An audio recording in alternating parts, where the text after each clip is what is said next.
We're in the northern woods of New Hampshire, but we're not chasing a presidential candidate. We're with capitalist hippies of liberty, and they want to take over New Hampshire. And by take over, they'd say, free it.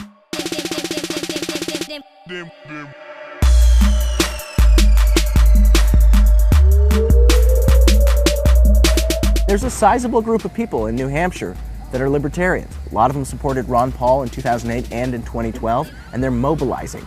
There's a movement called the Free State Project that wants to get 20,000 liberty-minded activists to move to this state to change it from within. So we figured it'd be a great idea to come up and see what they're all about.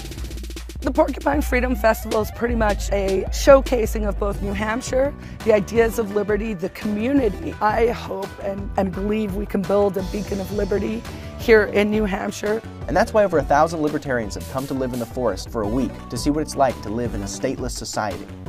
One of the big things about the libertarian movement is self-responsibility, and it's about doing your own thing but respecting the rights of the other individual and how you make that work. I've written off the feds entirely. I'm a decade into not paying taxes, and I think, when you start to talk to more people around here, you'll find that there's already a lot of people within this group who don't pay federal taxes, a lot of them. I've been cooking chili for libertarians since 1996. How'd you come across the moonshine? We bartered for some services at our tent. I can imagine why a politician might not want to come here, because they may be affiliated with some of the weirder elements of the Free State Project. And even Free Staters here will admit that it does get a little weird.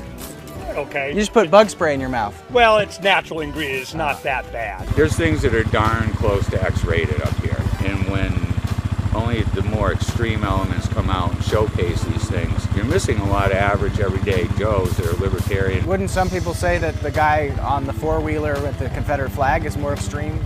Possibly. That would be fair. One of the most interesting things about PorcFest, I think, is you have this insane mix of people. There's a libertarian Muslim. My path to libertarianism, oddly enough, it was Islam. An anarchist blacksmith. Anarchist of 31 years. And families with kids everywhere. A lot of the parents with older kids will give their kids more freedom, and they'll basically give them the run of the camp. One thing we've tried to find is who's the presidential candidate of PorcFest? Who's the Free State Project's ideal candidate? And it doesn't look anything like the people who are on stage right now. You can vote to your heart's content. Voting is gambling.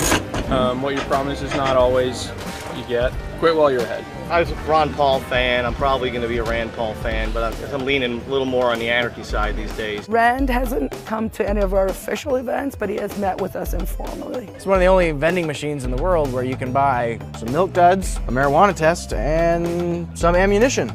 Usually I just come here for a Coke, but I'm feeling like making an impulse buy on some bullets.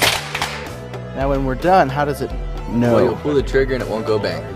All right. Maybe we're a little weird, but who isn't? Oh, that's better. So it's one of the last nights at PorcFest.